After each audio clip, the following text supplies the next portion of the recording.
الحمد لله رب العالمين والصلاة والسلام على أشرف المرسلين وعلى آله وأصحابه أجمعين.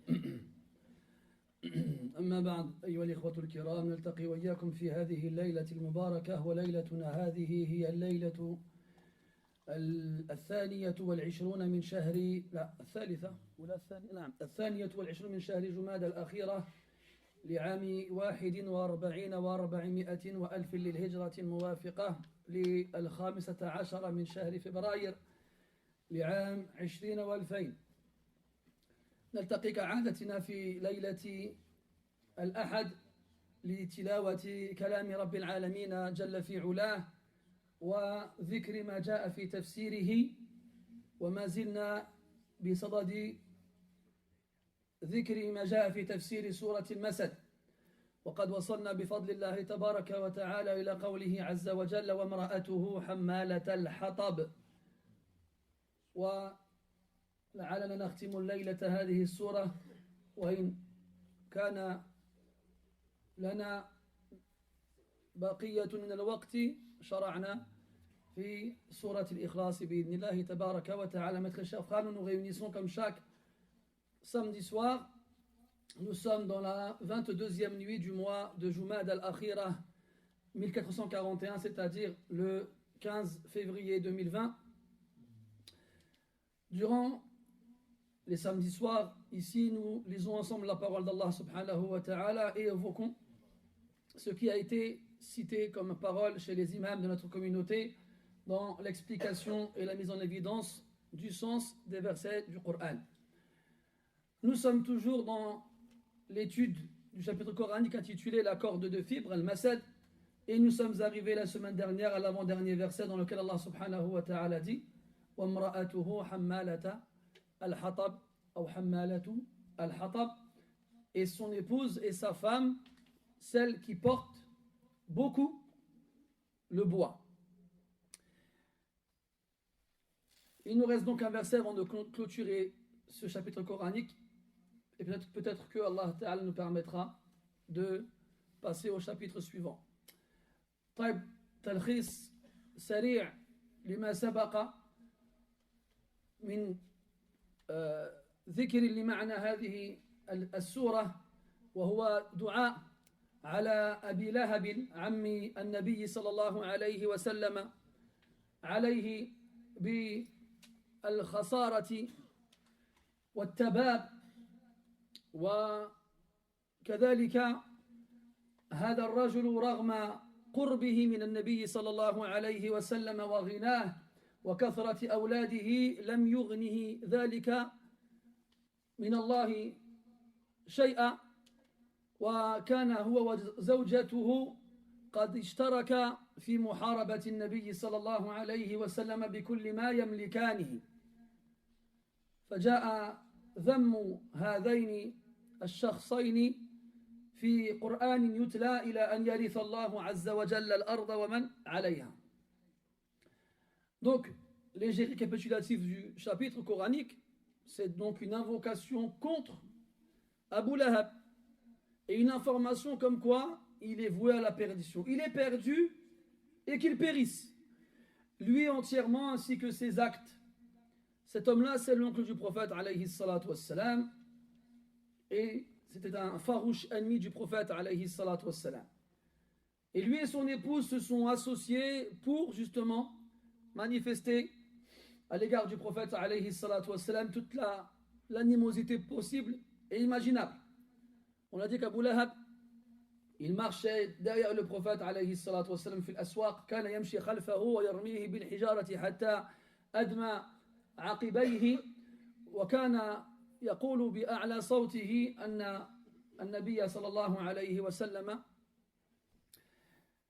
كذاب, وكان يلقبه بمذمم, وكان يكره أن يسميه باسمه المعروف وهو محمد.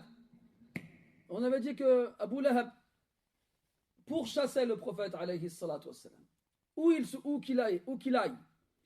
Et lorsque le prophète se rendait dans les marchés de la Mecque pour appeler les gens à l'islam, eh bien, Abu Lahab le suivait pas à pas. Il lui jetait des pierres, et il criait à voix haute qu'il l'appelait Mudhammam, qui est l'inverse du sens du prénom Mohammed, et il disait aux gens que c'était un menteur. Et son épouse, Jamil Arwa bintu Harb ibn Umayya, qui était la sœur d'Abu Sufyan, elle aussi a fait tout ce qu'elle pouvait pour mettre des bâtons dans les roues et se poster en obstacle dans le chemin du prophète alayhi salatu wassalam, que ce soit verbalement à travers le colport des ragots an-namima, ou bien physiquement en parsemant le chemin du prophète et des croyants de branches épineuses. On a expliqué la différence la dernière fois. Il nous reste le dernier verset où Allah Ta'ala dit في جيدها حبل من مسد والجيد في كلام أو في لسان العرب هو العنق الذي علق عليه شيء العنق الذي علق عليه شيء ولذلك كثر استعماله في وصف النساء لأن النساء هن اللاتي يجعلن حول أعناقهن الحلية وما يتزين به. الجيد بمعنى العنق، العنق المزين الذي حوله شيء. وأما العنق ففيه معنى الامتداد، فلذلك جاء في وصف الرجال، لأن العادة أن أعناق الرجال أطول من أعناق النساء، وكان طول العنق صفة كمال وحمد عند العرب في حق النساء. إذا كانت المرأة طويلة العنق فكان ذلك مما تحمد به. لماذا؟ لقدرتها على التزين بأكثر من حلي أو من حلية واحدة. على كل حال في جيدها معناه في عنقها. حبل، والحبل معروف، من مسد، والمسد اختلف أهل العلم في معناه، نؤجله إلى وقت لاحق إن شاء الله تعالى. Donc, dans le dernier verset, Allah Ta'ala il dit في جيدها. El jid en arabe c'est le cou. يجمع على أجياد. Et on appelle le cou autour duquel quelque chose est accroché en arabe jid. Et le cou, chez les humains, on l'appelle de trois façons différentes. Al-unuq, al-raqaba et al-jid. Et généralement, on emploie le mot jid pour parler du cou d'une femme, précisément. Lorsque celui-ci est donc, orné de quelque chose. Orné de quelque chose. Donc, généralement, entre autres, des bijoux, des colliers, des chaînes qui servent à embellir la femme. Al-raqaba, c'est aussi un cou qui sera orné, mais pas pour embellir. C'est pour ça que souvent on emploie le mot raqaba pour les esclaves, parce qu'on leur met autour du cou des carcans qui indiquent qu'ils sont esclaves. Amma al-unuq, le mot unuq en arabe, ça veut dire le cou. Et généralement, on emploie ce mot-là pour désigner le cou lorsqu'il n'y a rien autour et lorsqu'il est long. Et il faut savoir que, en temps normal, généralement, l'homme, il a le cou plus long, on va y arriver, que celui de la femme. Mais lorsqu'une femme, elle a le cou long, eh bien, c'était chez les hommes de l'époque, chez les Arabes, un signe de beauté. Les hommes aimaient que les femmes aient le cou long. On avait cité ensemble la parole de Mughira ibn Shu'ba quand il a réuni ses femmes. Il leur a dit Antunna jamilatu al-ashdaq tawilatu al-a'naq lakinni rajulun mitlaq fa antunna at-tullaq. Il leur a dit vous êtes certes dotés de belles joues. Al-ashdaq à la base c'est l'extrémité des lèvres. C'est ici là. Mais ici il fait référence soit aux lèvres soit aux joues. Mais on va prendre les joues pour la rime en français. certes vous avez de belles joues et vous avez aussi de longs coups, tawilatul a'naq. Mais je suis quelqu'un qui divorce beaucoup, alors vous êtes divorcé, vous pouvez rentrer chez vous. Ala kulli hal, al-shahid dans ce qu'il dit, c'est que at-tawilat al-anaq, c'était un signe de beauté. Pourquoi est-ce qu'une femme avec un long cou était considérée comme belle, plus qu'une autre? C'est un signe de beauté. Parce que plus le cou il est long, plus elle peut l'orner de bijoux. Et les hommes aimaient les femmes qui se faisaient belles, notamment à travers les bijoux. Mais comment toi tu veux que ta femme elle soit belle avec des bijoux si tu lui en achètes pas? Je vais m'arrêter là parce que sinon je vais avoir droit moi aussi à des remarques plus tard. Ala kulli hal. Donc al-jid, ça vient aussi du verbe jada yajudu, qui veut dire embellir, ce qui est beau. Pas seulement le fait de donner généreusement. Wa minhu at-tajwid min jawwada, qui veut dire embellir. Hassana, jada, al-jid, le cou de la femme, ce qu'il est beau, le cou de la femme. Donc, ici on a dit al-jid, c'est le cou de la femme, entre autres parce qu'il est entouré de quelque chose. Et d'ailleurs, prouve cela et confirme cela le reste du verset. Hablun, al-habl c'est la corde. C'est la corde. Allah dit dans le Coran, wa'atasimu bihablillahi jami'a.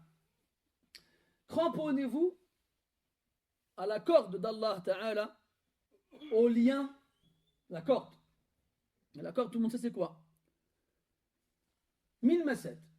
Ou al-masad, on va attendre un peu. طيب, al-masad, pardon, fi jidiha, donc Jamil, elle avait autour du cou une corde. Après, les savants ont divergé sur ce verset.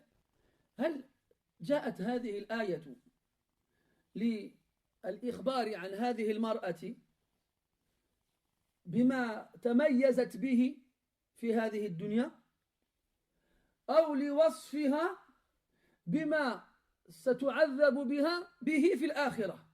Les savants ont divergé. Est-ce que ce verset il est venu pour nous informer de la caractéristique de cette femme-là, dans ses attributs physiques, par lequel on peut la distinguer des autres, ici-bas, pour qu'on la reconnaisse?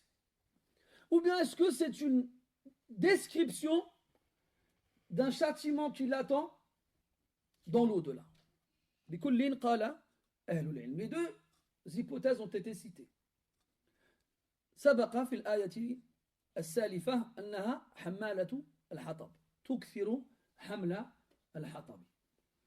On l'a dit dans le verset précédent que cette femme-là portait beaucoup le bois. Et à l'époque, ils avaient un sac qu'elle tenait avec une corde au niveau de devant elle. Donc le sac sur le dos, avec une poignée qu'elles ont devant elles, et elles marchent comme ça avec. Et cette poignée-là fait partie du sac, et il est autour de son cou. Donc autour de son cou, il y a une corde. Donc soit c'est venu pour préciser la description de cette femme-là, comme quoi elle porte du bois en tenant autour de son cou une corde faite de fibres, maftoul, tressée, comme les cordes jusqu'à il n'y a pas très longtemps de ça.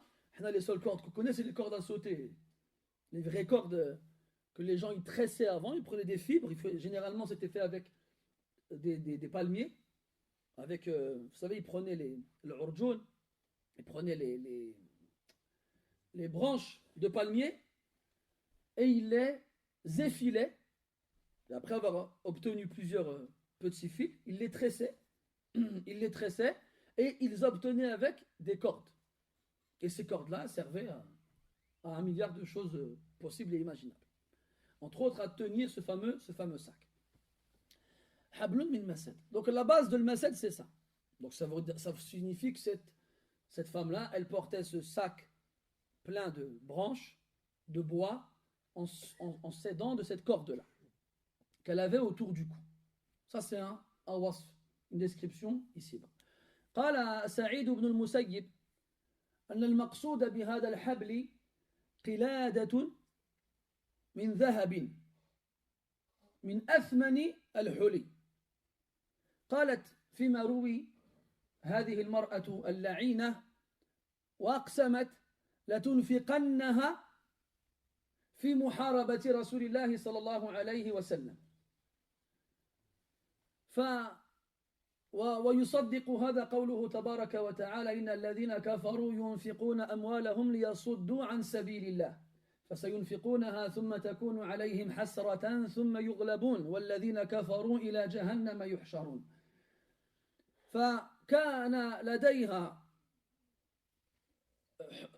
كانت لديها حلية ثمينة من ذهب قلادة كانت تتزين بها فآثرت أن تبيعها وتنفق ثمنها في محاربة رسول الله عليه الصلاة والسلام وجميع المسلمين. فأعقبها الله عز وجل بحبل من نار تعذب بها في نار جهنم والعياذ بالله. سعيد بن المسيب رحمه الله تعالى il dit que Jamil elle possédait un collier en or très cher qui avait une valeur très précieuse, très importante. Qu'est-ce qu'elle a fait lorsqu'elle a appris que cette sourate-là, elle parlait d'elle et qu'elle la décrivait d'une certaine façon? Lorsqu'elle a appris que cette sourate-là clamait la perte de son mari, alors elle a dit je vais vendre ce collier, vendre cette chaîne, et avec l'argent que je vais gagner, je vais le dépenser contre le prophète et ceux qui l'ont suivi. Je vais tout faire avec cet argent-là pour les gêner et pour leur faire la guerre et pour les empêcher de faire quoi que ce soit pour propager leur religion. Comme dans le verset où Allah Ta'ala, il dit dans Surat Al-Anfal, ceux qui n'ont pas cru, ceux qui ont mécru, dépensent leur argent afin d'obstruer le sentier d'Allah. Certes, ils le dépenseront, puis il sera pour eux une source de regret et de lamentation. Puis, après cela, ils seront vaincus. Et ceux qui ont mécru seront rassemblés vers l'enfer. Et ça, ça ne date pas d'hier. Donc ceux qui ont vraiment une haine farouche envers les croyants sont capables et sont prêts à dépenser des sommes extraordinaires pour, en plus de semer le faux, effacer le vrai.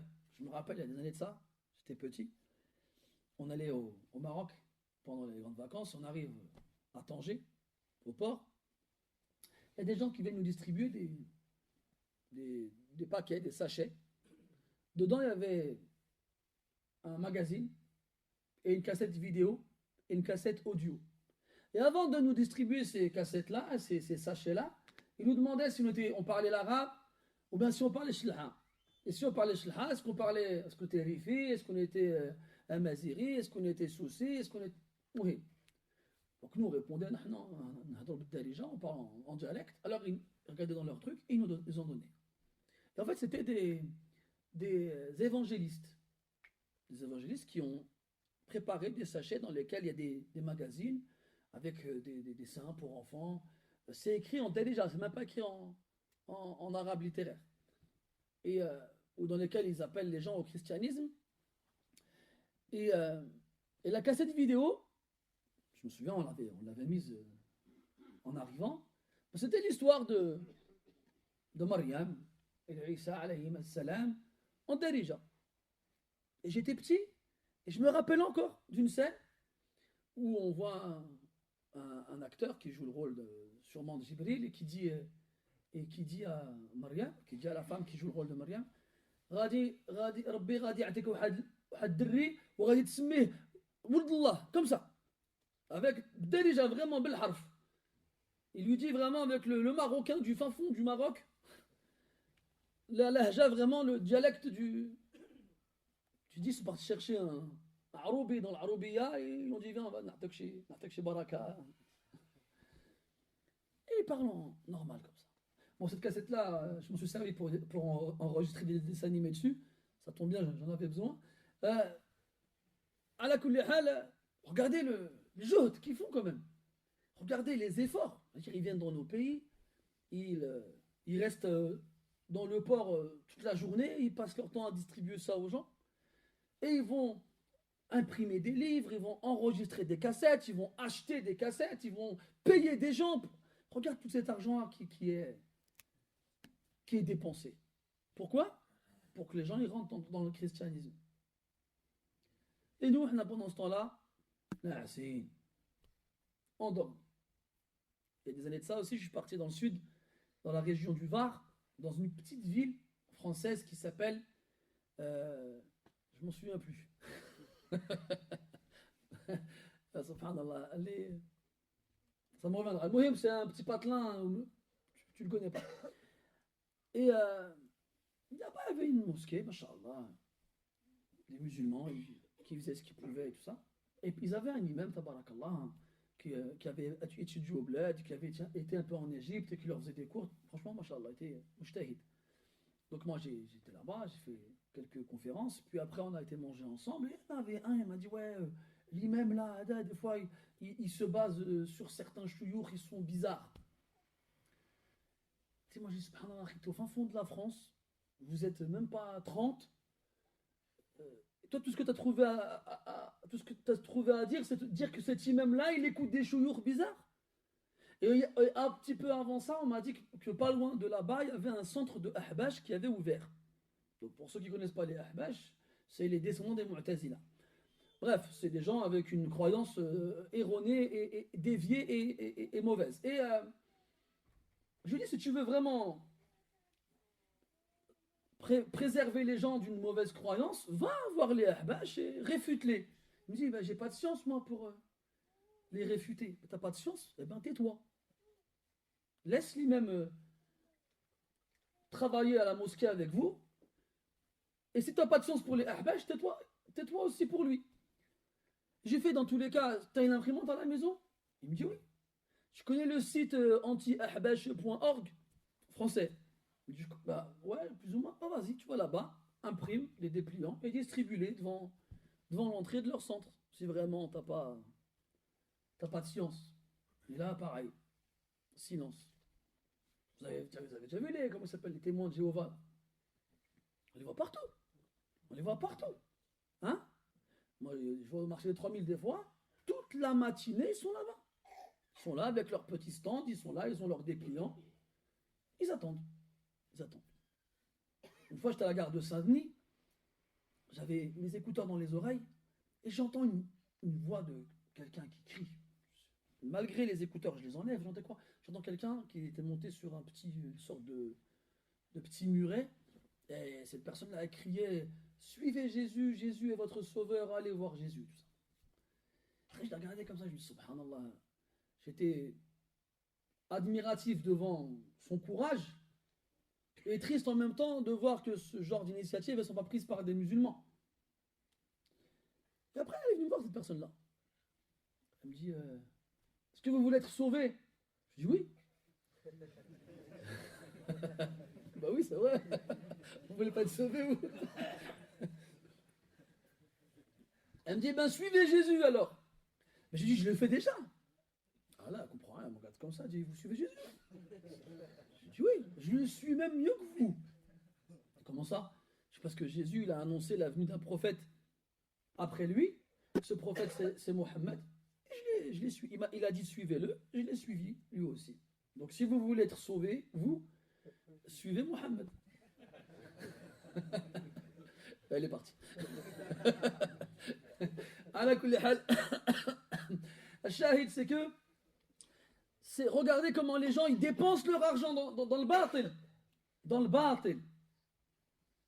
Regardez le mal qu'on a nous à dépenser notre argent dans le khayr, dans le bien, pour que les gens ils rentrent dans l'islam, comme on a vu dans Surat Nasr juste avant, et que tu vois les gens rentrer dans la religion d'Allah en masse. Mais est-ce qu'on veut vraiment que les gens rentrent dans l'islam en masse? Est-ce qu'on fait les causes réelles? Cette femme-là, Umm Jamil, elle a été jusqu'à dépenser ce qu'elle avait de plus cher contre le prophète alayhi salatu wassalam. Et est-ce qu'on en fait de même pour le prophète alayhi salatu wassalam? Nous, alhamdoulilah, on est dans des mosquées. Très souvent, lorsque c'est le ramadan par exemple et que les mosquées ramassent de l'argent pour la mosquée, très souvent il y a des femmes qui donnent leurs bijoux fi sabilillah. C'est un signe très très remarquable. Et les hommes, ils donnent quoi? Ils donnent les jetons pour les caddies là. Ils donnent des pièces. Je ne sais même pas dans quel pays on peut s'en servir ces pièces là. Je crois que c'est des pièces du temple Inca avant Christophe Colomb et tout ça. Là, c'est une moussiba. Et en fait, c'est là que tu vois l'attachement qu'on a à l'argent ou au din. Comment est-ce que beaucoup de sahaba, ils ont obtenu des mérites exceptionnels dans le Coran et la Sunna? C'est qui? C'est Suhaib al-Rumi. Il a donné tout ce qu'il possédait pour pouvoir fuir la Mecque et rejoindre le prophète à Médine. Uthman, on lui a dit Ma darra Uthman ma amila ba'da al-yawm. Quand est-ce qu'on lui a dit ça? Quoi que Uthman puisse faire après ce qu'il a fait aujourd'hui, ça ne lui sera jamais nuisible. Pourquoi? Parce qu'il avait à lui tout seul équipé une armée.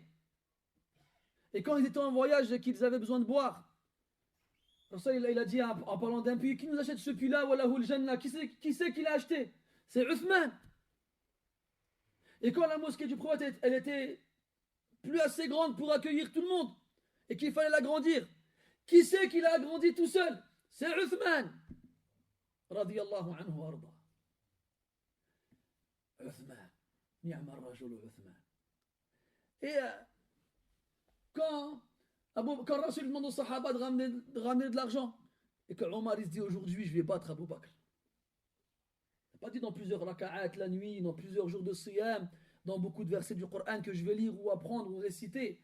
Là, il est rentré chez lui, il a ramassé tout ce qu'il possédait. Il a coupé en deux une partie il a gardé, l'autre partie il a ramené au prophète. Et là il arrive, il trouve Abu Bakr déjà arrivé. Et il a tout ramené. Il a tout ramené. Et là, Rasul dit Abu Bakr, qu'est-ce que tu as laissé pour ta famille? Je leur ai laissé Allah et son message. Et là, Omar a dit, c'est khalas. Il a jeté l'éponge, comme on dit. Je m'avoue vaincu. Jamais j'arriverai à battre cet homme-là. Vous savez, après la mort du prophète, Abu Bakr, il avait ses actions cachées, ses actions secrètes. Et parmi ces actions, malgré qu'il était devenu le calife, le successeur du prophète, il y avait une vieille femme, pauvre, aveugle, qui vivait seule. Et toutes les nuits, il sortait de chez lui, en regardant autour de lui s'il y avait personne qui l'avait remarqué, et il allait voir cette femme-là avec de la farine, il lui faisait du pain, il lui chauffait de l'eau, il lui faisait à manger, et il lui donnait des dattes. Et une fois, Omar, il a vu Abu Bakr, et il l'a suivi, et il l'a observé. Et il a regardé comme ça, il dit oh là là, tu vas les fatiguer, les califes, après toi, ya Abu Bakr. Comment ils vont faire ce que tu peux faire toi? Et après la mort d'Abu Bakr, Omar il a dit je vais continuer ce que Abu Bakr il faisait. Et il est parti voir cette femme-là. Elle est aveugle, elle ne sait pas ce qui se passe, elle ne sait même pas qui lui faisait ça pendant des mois. Alors lui il vient comme il faisait Abu Bakr avec la farine, il lui fait du pain, il allume le feu, il lui chauffe l'eau, il lui fait à manger, il lui donne des dattes. Alors elle mange comme ça, la date, elle lui fait Amata sahibouk? Ton compagnon il est mort? Là, tu ne vois rien. Il dit Madrak. Comment tu sais? Elle lui dit parce qu'il m'a enlevé les noyaux. Toi, tu ne me les as pas enlevés. Là, c'est fort ou c'est pas fort? Il lui a enlevé les noyaux. Ces gens-là, wallah, yabdhuluna an-nafsa wan-nafis. Ils donnaient tout, rien n'avait de la valeur devant Allah Ta'ala pour avoir sa miséricorde. Là, on fakkar. Quand quelqu'un il appelle au khir, dans ses poches, on sort le bustam. J'ai combien là? 33 euros. 3 euros, barak alik. Voilà là. Mais comme ça ou pas? Est-ce qu'on peut prétendre avoir atteint ce degré de l'ithar? Ils préfèrent sur eux-mêmes. Je me sacrifie moi, je laisse ma part pour l'autre. قال الشافعي رحمه الله إني لا أضع اللقمة في أخي وأجد طعمها في حلقي. Il disait rahmatullah alayhi, je prends la bouchée de nourriture, je la mets dans la bouche de mon frère et je sens son goût dans ma gorge. على كل حال هذه أم جميل الملعونة من فوق 7 سماوات. La maudite au-dessus de 7 cieux, qui dépense ce qu'elle a de plus cher pour faire la guerre au prophète alayhi salatu wassalam. Les sahaba radiyallahu anhum, eux, ils ont dépensé ce qu'ils avaient de plus cher pour assister et secourir le prophète alayhi salatu wassalam. Et nous, qu'est-ce qu'on fait? Et comme elle a dépensé ce qu'elle avait de plus cher pour faire la guerre au prophète alayhi salatu wassalam, alors Allah ta'ala, il l'a puni avec une corde. Comme قال بعض المفسرين من 60 ذراعا. Une corde qui fera 60 coudées en enfer. Une corde de feu. وقيل من حديد. D'autres ils ont dit une corde de fer. والجزاء من جنس العمل. Et la rétribution est de même nature que l'action. Donc ces femmes-là les musulmanes qui donnent leurs bijoux pour fisabilillah, alors qu'elles sachent qu'elles auront des bijoux en échange au paradis qui ne seront en rien comparables à ce qu'elles ont laissé. ويقول عليه الصلاة والسلام من ترك شيئا لله عوضه الله خيرا مما ترك. Celui qui délaisse une chose pour Allah, Allah il lui remplace par mieux que ce qu'il a laissé. Mais هذه المسائل هذه الأحاديث هذه الآيات نكررها على مسامع الناس فلا أحد يجهلها أو يتجاهلها. Ces versets, ces hadiths, on les connaît tous. Vous savez, tous les ramadans, j'essaye de trouver, je suis chez moi, j'essaye de trouver un moyen de... je vais essayer de trouver dans les versets, les hadiths, quelque chose de percutant, qui n'a pas encore été dit, peut-être que ça va toucher quelqu'un, pour qu'il dise, allez, moi je donne 10 000 euros. Il y en a qui donnent 10 000 euros. Et des fois, voilà, je suis perplexe, hein, j'ai utilisé toutes mes cartouches. T'arrives, le fameux verset que tout le monde connaît maintenant. Moi, je le vois quand je suis en train de réciter ça dans les mosquées devant les gens. Je les vois, les gens, ils restent avec moi. Je fais ah, vous avez appris, c'est bien. Mais comment ils l'ont appris? Parce qu'ils l'ont tellement entendu dans les mosquées. Mais nous, c'est pas ces versets-là qu'on devrait leur réciter, parce que ça leur fait plus rien. Il faut plutôt leur réciter les versets où les kuffars et les munafiqin ils dépensent leur argent. Tu sais, toi t'es pire qu'un munafiq. Munafiq qui dépense son argent. Allah dit dans le Coran وَمَا مَنَعَهُمْ أَن تُقْبَلَ مِنْهُمْ نَفَقَاتُهُمْ. Qu'est-ce qui a empêché à ce qu'on accepte de leur part leurs dépenses qu'ils ont dépensées? Ils ont dépensé. نفقوا ولكن لم يتقبل منهم. On n'a pas accepté de leur part. أيهما أسوأ أو أيهم أسوأ, lequel des deux il est le pire? Celui qui dépense et dont on n'accepte rien, ou celui qui ne dépense pas du tout? Comment on va accepter de quelqu'un qui n'a rien dépensé, qui ne veut pas dépenser? وهذا جاء وصفه بالنفاق في القرآن وأنت تتبرأ منه. فما الدليل على تبرئتك من النفاق سوى بعض الألفاظ التي تتفوه بها بين الفينة والأخرى. Ces gens-là, Allah Ta'ala les a accusés dans le Coran d'être des hypocrites. Malgré le fait qu'ils dépensaient leur argent. Et même dans le Coran, concernant l'argent que les hypocrites y donnent, on a ثلاث مراتب. Le premier, il donne. بهذه الآية التي تلوناها عليكم قبل قليل. Ça يخلص. وما ينفقون إلا وهم كارهون. Ils dépensent. mukrahin, ils sont contraints, ils se sentent contraints parce que si jamais ils ne donnent pas, ils ont peur qu'on les surprenne. يحسبون كل صيحة عليهم, ils pensent que chaque cri se dirige vers eux, donc ils ne veulent pas se faire surprendre, ils se cachent, alors ils dépensent. Et pourtant Allah n'accepte rien d'eux. هذه المرتبة الأولى. La deuxième, ils se moquent de ceux qui donnent un peu. Ils se moquent de ceux qui donnent un peu. Comme dans Surat Tawbah, toujours quand Allah Ta'ala dit وَالَّذِينَ لَا يَجِدُونَ إِلَّا جُهْدَهُمْ فَيَسْخَرُونَ مِنْهُمْ. Ceux qui ne donnent que peu, il y avait des gens qui venaient avec une poignée de dattes. C'est ce qu'on a. قَبْضَةٌ مِّن تَمْرٍ. Il venait avec une poignée de dattes, il la donnait fi sabilillah. Et les munafiqin, ils ramenaient des dattes.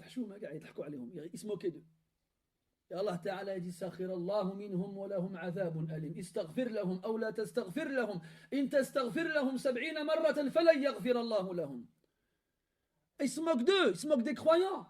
Celui qui juhdul muqin, celui qui n'a pas mais qui donne ce qu'il a malgré tout, vous vous moquez d'eux. Eh bien Allah il se moquera de vous. Comment Allah il va se moquer d'eux? Fait Jahannam. On va leur dire, vous voulez sortir? Ils diront oui, mais vous ne sortirez pas. Vous voulez de l'eau? Ils diront oui, mais vous n'en aurez pas. Ou bien on leur donnera de l'eau purulente. Ou bien il fera voir aux croyants comment ils se font châtier. Et les croyants ils regarderont, ils rigoleront. Ils se moqueront d'eux. Et la troisième martaba, c'est qu'ils dissuadent les gens de donner.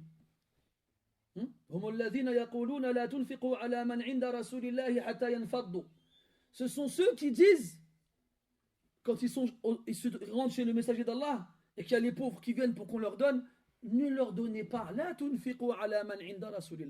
dépensez pas votre argent pour ceux qui sont chez le messager d'Allah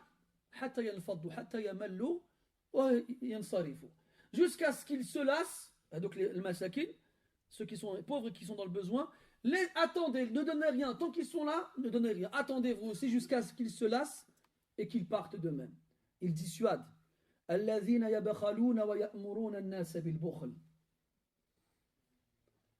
ça la triste réalité. Pourquoi Allah dans le Coran, quand il nous parle des hypocrites, il ne nous a pas donné un seul nom? Que des awsaf, que des caractéristiques, des attributs, des descriptifs, pour qu'on se reconnaisse, pour qu'on puisse se dire, ah, est-ce que je suis comme lui ou pas? Normalement, tu vois que tu lui ressembles, eh ben, tu délaisses cette action qui fait que tu ressembles à lui. On s'en fiche. Parce que si Allah avait donné des noms, on a dit, moi je ne suis pas Abdullah ibn Ubay ibn Salul, je ne suis pas lui, moi. Donc ça ne me concerne pas. على كل حال في جيدها حبل من مسد. À son cou, une corde. Donc, soit c'est la corde qui l'aide à porter son bois, ce bois avec lequel elle gêne le prophète alayhi salatu wassalam, ou bien ce bois dans le sens ma'nawi, dans le sens abstrait, c'est colporter les ragots, elle va voir les gens, elle leur dit voilà, les musulmans ils sont comme ci, les musulmans ils sont comme ça, pour créer entre eux la zizanie, ou soit c'est ce fameux bijou, ce collier d'or et de pierres précieuses qui a un prix inestimable qu'elle a été jusqu'à vendre, pour financer cette guerre contre le prophète alayhi salatu wassalam. Fi jidiha hablun min masad. Elle a dit fi jahannama wal iyadu billah, elle aura une corde de feu de 60 coudées qui l'étranglera, qui sera autour de son cou. Le masad, on a dit c'était quoi? Et قيل تفضل يحكى في كتب التفسير كيف ماتت هذه المرأة. قيل أنها خنقت بحبلها ذات يوم وقد خرجت من منزلها كعادتها لجمع الحطب وحمله إذ أصيبت بالتعب فجلست على صخرة فجذبت من ورائها فخنقت بحبلها. من الذي جذبها؟ الله أعلم. فهذا الحبل الذي وصفت به وأخبرنا بأنها ستعذب به في الآخرة كان سبب هلاكها في هذه الدنيا. Il a été rapporté dans le livre de Tafsir comment cette femme-là elle est morte, Jamil. Un jour, alors qu'elle est sortie comme d'habitude pour aller ramasser du bois, vous vous souvenez, elle avait dit qu'elle était riche et pourtant elle allait chercher du bois et le vendre parce qu'elle était avare. Et là, ça c'est un qaïd muhim. Jadirun bizikr. Ça c'est un détail important qui doit être évoqué. Parce qu'elle, si elle a de l'argent, mais qu'elle est avare au point de travailler, de faire ce travail difficile, qui n'est fait que par les gens pauvres, d'aller chercher du bois, de le porter sur son dos, jusqu'à ce qu'elle fût critiquée par les gens pour cela. Regarde, elle a de l'argent, et tellement elle est avare, eh bien, elle se rabaisse à faire ce travail-là. Elle est avare. C'est pas quelqu'un qui sort l'argent facilement. Et pourtant, ce collier d'or et de pierres précieuses, elle l'a dépensé. Ça veut dire qu'elle a été plus loin que son avarice pour pouvoir financer cette haine contre le prophète alayhi salatu wassalam. لا عذر حتى للبخيل لو قال أحدنا إنني لمن البخلاء. Si quelqu'un d'entre nous il dit ouais mais moi je suis avare, j'arrive pas à قريب من فلوسي كما قالوا, je suis proche de mes sous. Eh ben elle aussi, c'est plus que toi. Toi ton père c'est un PDG. Tu as grandi dans une villa. À 8 ans, tu avais déjà ta voiture. Tu n'as pas le permis, certes, mais tu l'avais déjà. Est-ce que tu penses que quelqu'un comme ça, il va aller faire le ménage dans un bâtiment? Là. Eh bien, tu ne trouveras pas plus avare qu'elle. Et pourtant, malgré cette avarice-là, ce collier d'or et de pierres précieuses, elle n'a pas hésité à le dépenser à le vendre, pour pouvoir dépenser cet argent-là afin de financer la guerre contre le prophète alayhi salatu wassalam. Quelle excuse nous reste-t-il? Bref, un jour qu'elle sort, comme d'habitude, comme à l'accoutumée, pour se rabaisser à sa basse besogne, elle a été chercher du bois, puis sur le chemin du retour, fatiguée, elle s'assoit sur un petit rocher pour se reposer. Et là, elle a été tirée par derrière et étranglée avec cette fameuse corde dont Allah Ta'ala parle dans ce verset. Là, subhanallah, ça nous rappelle le qamis de Youssouf. Kif. Vous avez remarqué que le qamis de Youssouf, dans Surat Youssouf, il revient 3 fois. Au début de l'histoire, quand ses frères ils veulent faire croire à son père qu'il a été mangé par le loup. Au milieu de l'histoire, quand Allah il s'est servi du qamis pour innocenter Youssouf. Et à la fin de l'histoire, quand Allah Ta'ala il s'est servi du qamis de Youssouf pour rendre la vue à Yaqub. Le qamis, il a une place spéciale dans l'histoire de Youssouf. Et bien là, à peu près dans le même sens, cette corde-là, elle a une place spéciale dans cette sourate. C'est son outil de travail. Elle s'en sert pour travailler. Dans le cas où on parle du cas où la corde, c'est ce qui sert à porter le sac. Vous voulez bien nous enlever le piano et le violon? Bismillah. Alhamdulillah. Il faut changer vos sonneries, mes frères. Changez-les. Et ceux qui ne savent pas le faire, ramenez-nous vos téléphones, on va vous changer les sonneries. D'accord? Parce que c'est pas normal dans une mosquée on entend de la musique. La musique c'est sawtu shaytan. Et shaytan il n'a rien à dire dans la mosquée. Donc on vous l'a dit plein de fois. Après ça arrive, on oublie tous. Des fois ça arrive, on oublie le téléphone. Donc l'oubli il est excusé. Ce qu'on n'excuse pas c'est des sonneries comme ça. Donc changez vos sonneries, barakallahu fikum.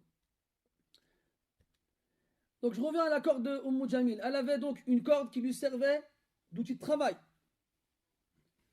Une corde qui, selon une version du tafsir, c'était son collier le plus cher et qui avait le plus de valeur.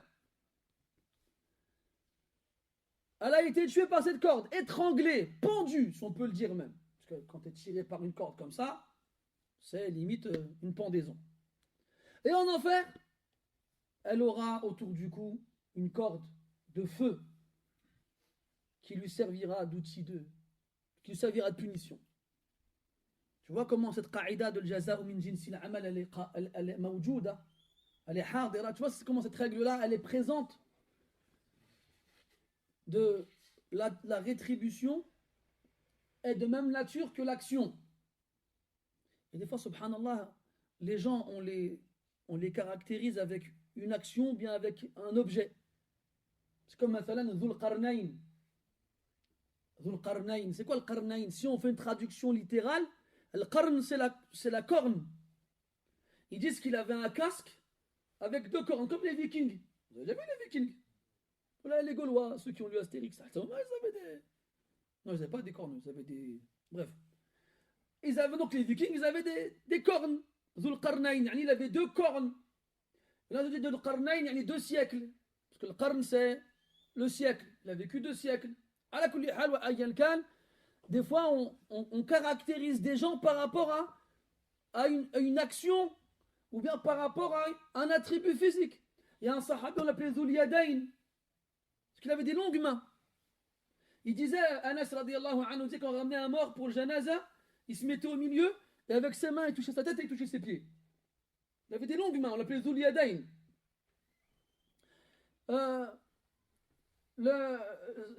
L'ancêtre des Khawarij, on l'appelle Dhul Khuwaysira, celui qui a une petite hanche.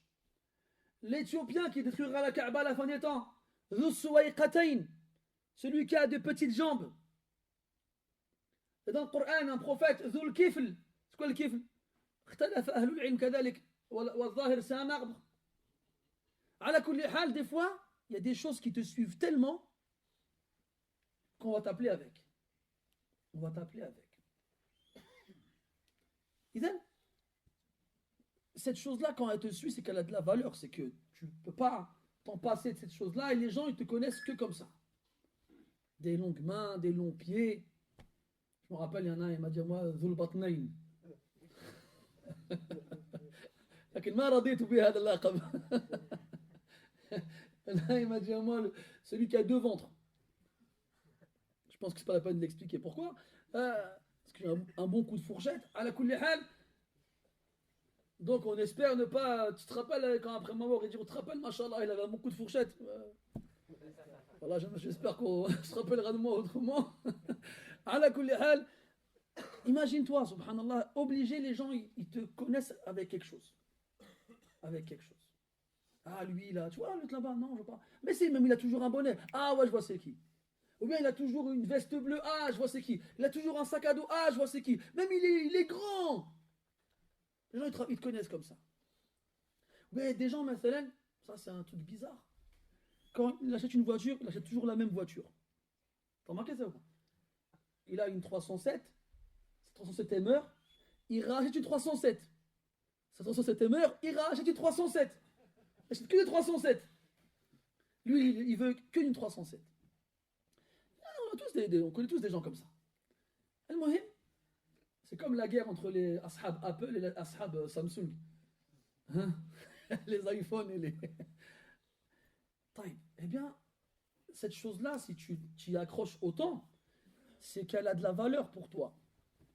Et quand on donne ce qui a de la valeur pour nous, eh bien, ça prouve que la raison pour laquelle on a donné cette chose-là, elle a plus de valeur encore. Allah dit لن تنالوا البر حتى تنفقوا مما تحبون. El bir, ce degré de piété, on ne l'atteindra que lorsqu'on donnera ce qu'on aime. Et el bir, comme il dit le Rasul sallallahu alayhi wa sallam, il fait rentrer au paradis. Inna as-sidqa yahdi ila al-bir wa inna al-birra yahdi ila al-jannah. La véracité, le fait de dire la vérité, guide vers le bir, le bien. Et le bien, il amène au paradis. Combien de fois, dans combien de versets Allah il parle de al-infaq?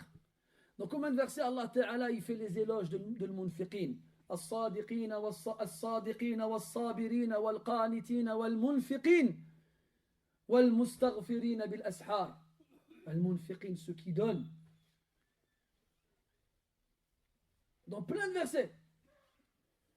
Et on le sait, on lit le Coran, c'est pas des mots difficiles. Taïb, une petite saïda l'oraouia, combien de temps il reste? 10 minutes.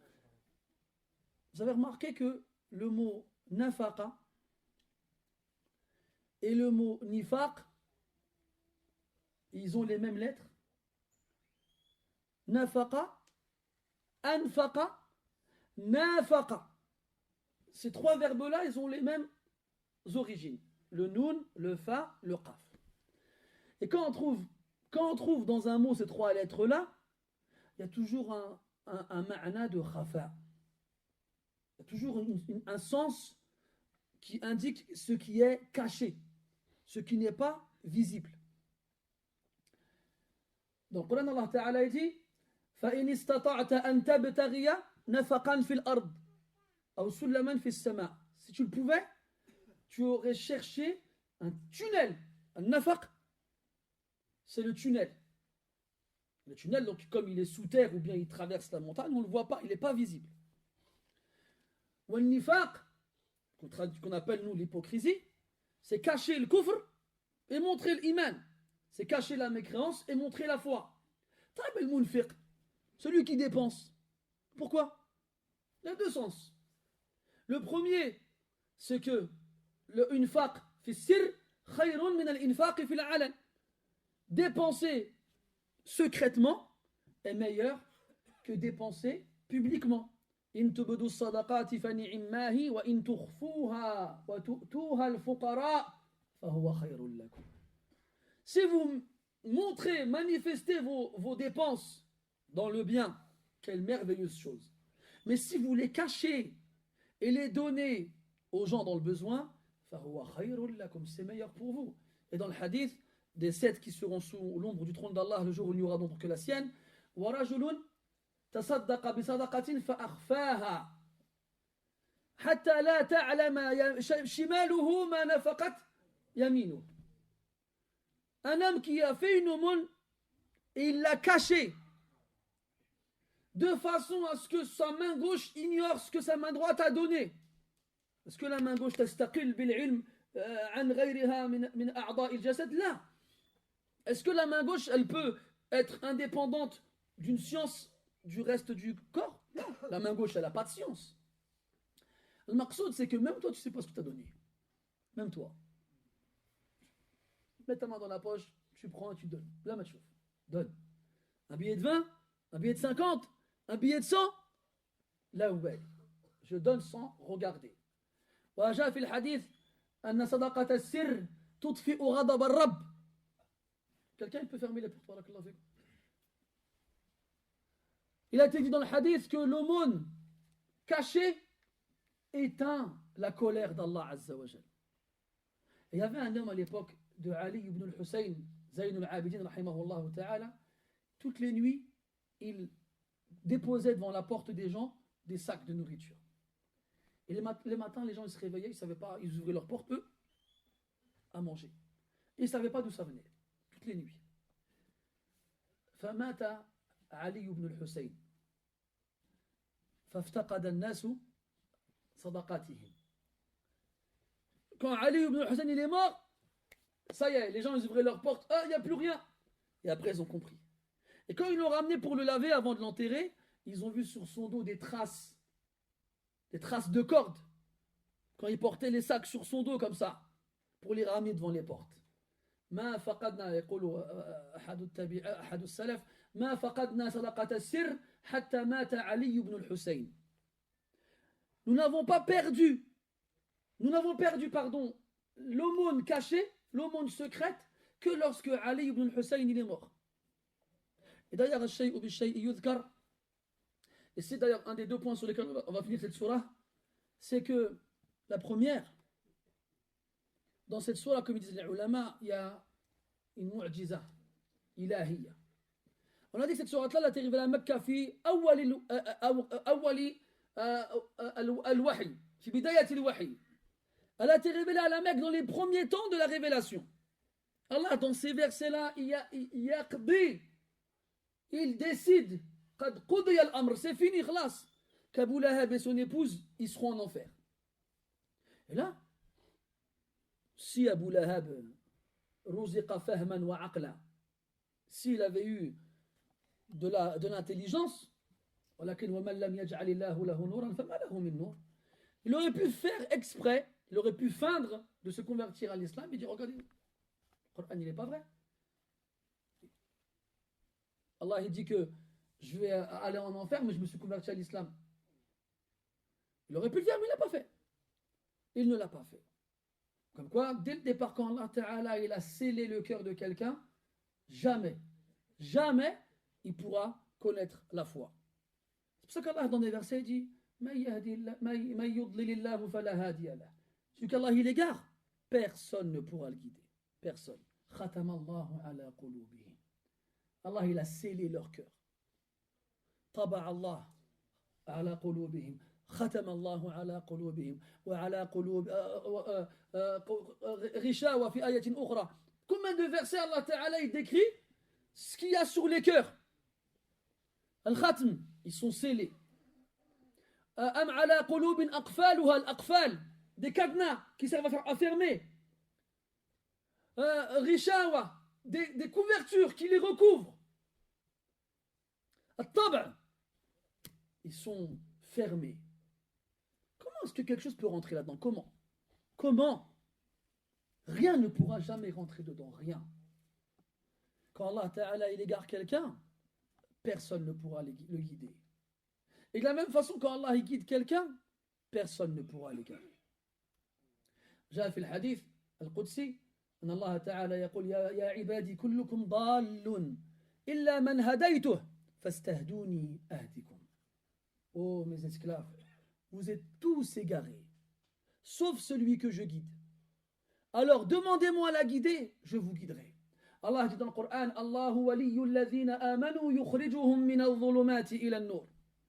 Allah est l'allié de ceux qui ont cru, il les fait sortir des ténèbres vers la lumière. Et c'est pour ça qu'on répète tous les jours, Iyyaka na'budu ihdina as-sirata al-mustaqim.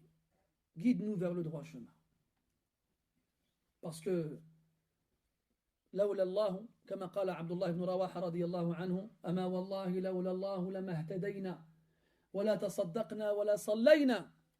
Par Allah, sans Allah, jamais nous n'aurions été guidés. Jamais nous n'aurions prié, jamais nous n'aurions fait l'aumône. Jamais. Et les gens du paradis, ça y est, ils sont au paradis, khlas. À ce moment-là, ils pourront dire, ça y est, on n'a pas fait ça pour rien. Comme si c'était leurs actions qu'ils avaient fait rentrer au paradis. Mais non, ils ne diront pas ça. Ils diront, Alhamdulillahi alladhi hadana li hada wa ma kunna linahtadiya lawla an hadana Allah. Ils remercieront Allah de les avoir guidés vers le paradis.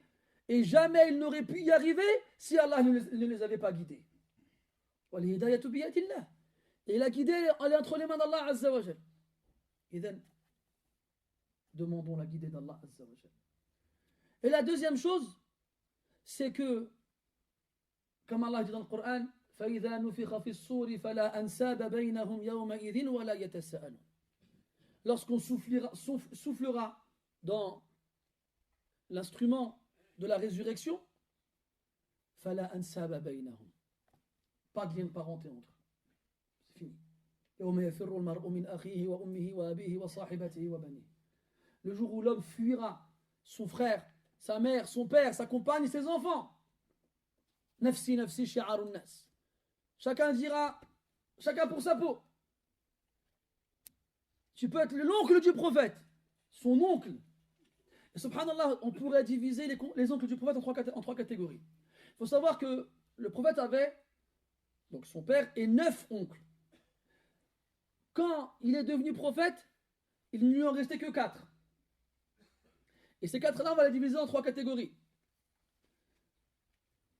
Une catégorie qui a cru en lui, qui sont Hamza et l'Abbas, radiyallahu anhuma. Une catégorie qui n'a pas cru en lui, mais qui ne lui a pas fait la guerre. Au contraire, qui l'a aidé. C'est Abu Talib. Et la dernière, un oncle qui, en plus de ne pas avoir cru en lui a fait la guerre. Et n'a rien lâché jusqu'au bout. Idan, tu peux être l'oncle du prophète. Et ça ne te sera d'aucune utilité. Et c'est ce qu'il leur a dit, alayhi salatu wassalam. Ya bani Hashim, anqidhu anfusakum min an-nar, fa inni la ughni ankum min Allahi shay'a. Ya bani Abd al-Muttalib, anqidhu anfusakum min an-nar, fa inni la ughni ankum min Allahi shay'a. Ya Fatimata bint Muhammadin, anqidhi nafsaki min an-nar, fa inni la amliku laki min Allahi, aw la ughni anki min Allahi shay'a. Rasul leur a dit. Il a réuni sa famille, sa tribu, au fils de Hashim, ou bien de Abd al-Muttalib, qui était son grand-père. Sauvez vos personnes du feu, car je ne pourrai rien faire pour vous devant Allah. Et Abu Lahab, comment il est mort? On a dit comment Jamil elle est morte. Abu Lahab, il est mort après la bataille de Badr. Il a été touché par une maladie qu'on appelle al-adasa. C'est pas les lentilles de contact. Hein. C'est une maladie, comment ça s'appelle en français? Je sais pas si c'est la lèpre. C'est une maladie cutanée qui tue l'organisme de l'extérieur et de l'intérieur. Il est mort. Bil adasa. Parce que j'ai cherché son équivalent en français, je n'ai pas trouvé. Et vous savez, كانت العرب تهاب هذا المرض لأنه كان معديا. Les Arabes, ils avaient peur de cette maladie parce qu'elle était très contagieuse. فلما مات أبو لهب رميت جثته بعيدة عن الناس. Son cadavre a été jeté loin des gens. Même ses propres enfants, ils n'ont pas voulu le toucher et s'approcher de lui. حتى انتفخ جسده. Jusqu'à ce que son corps il commence à gonfler. Alors, خاف بنوه العار ومسبة الناس فدفعوه بقضيب بعد أن حفروا له حفرة فوقع فيها ورموه بالحجارة ليغطوا جسده. Donc comme il était dans un état de putréfaction avancé, ils ont creusé un trou à proximité et avec des bâtons, ils l'ont poussé jusqu'à ce qu'il tombe dans le trou et après, ils ont jeté des pierres dans le trou pour le recouvrir. هكذا توفي عدو الله وهذا مصير أعداء الله أجمعين وإن كانوا في هذه الدار من الأثرياء فليعلموا حتما وجزما أن مصيرهم حفرة عميقة ملؤها العقارب والحيات والعذاب من رب الأرض والسماوات وهذا في هذه الدنيا أما في الأخرى فنسأل الله تعالى العافية. Donc c'est ainsi que cet homme-là il est mort, l'ennemi d'Allah Ta'ala. Et les ennemis d'Allah Ta'ala ils finissent tous comme ça, ils disparaissent dans les oubliettes de l'histoire. Même s'ils ont été acharnés contre les croyants, ils finissent tôt ou tard par disparaître et par se faire anéantir. Comme Pharaon avec Moussa, comme An-Namrud avec Ibrahim, comme Abu Lahab avec le prophète, ou bien Abu Jahl, ou bien Umayya, ou bien le Walid et les autres. Et comme à travers l'histoire, tous les autres, ils vont tous finir par périr. Et restera la religion d'Allah tabaraka wa ta'ala. يريدون ليطفئوا نور الله بأفواههم والله متم نوره ولو كره الكافرون. Ils veulent éteindre la lumière d'Allah avec leur bouche. Mais Allah Ta'ala, il préserve sa lumière, même si ça déplaît aux mécréants. وَيَأْبَى اللَّهُ إِلَّا أَن يُتِمَّ نُورَهُ بِنَا أَوْ بِغَيْرِنَا إِنَّا نَحْنُ نَزَّلْنَا الذِّكْرَ وَإِنَّا لَهُ لَحَافِظُونَ. C'est nous qui avons, Allah Ta'ala dit, c'est nous qui avons fait descendre le rappel et c'est nous qui le préservons. Et cette religion, elle est préservée. Et elle restera, avec ou sans nous. Et si nous on refuse de participer, si nous on refuse de rentrer dans l'histoire pour venir au secours de cette religion, comme Allah il nous demande, venez au secours de cette religion-là, Allah il viendra au vôtre et il raffermira vos pas. Si on refuse, on préfère rester derrière et loin, à regarder, à faire les spectateurs, c'est pas grave. Allah n'a pas besoin de nous. Et si vous vous détournez, Allah vous remplacera par d'autres et ils ne seront pas comme vous. أعزة على المؤمنين أذلة على الكافرين يجاهدون في سبيل الله ولا يخافون لومة لائم. Comment est-ce qu'ils seront ces gens-là? Ils seront humbles envers les croyants, fiers devant les mécréants. Ils lutteront de tout ce qu'ils peuvent, comme ils le peuvent, dans le sentier d'Allah, et ils ne craindront pas la plainte de ceux qui se plaignent. نسأل الله تعالى أن يجعلنا منهم. سبحانك اللهم وبحمدك أشهد أن لا إله إلا أنت نستغفرك ونتوب إليك وصلى الله على نبينا محمد وعلى آله وأصحابه أجمعين والحمد لله رب العالمين وبارك الله فيكم.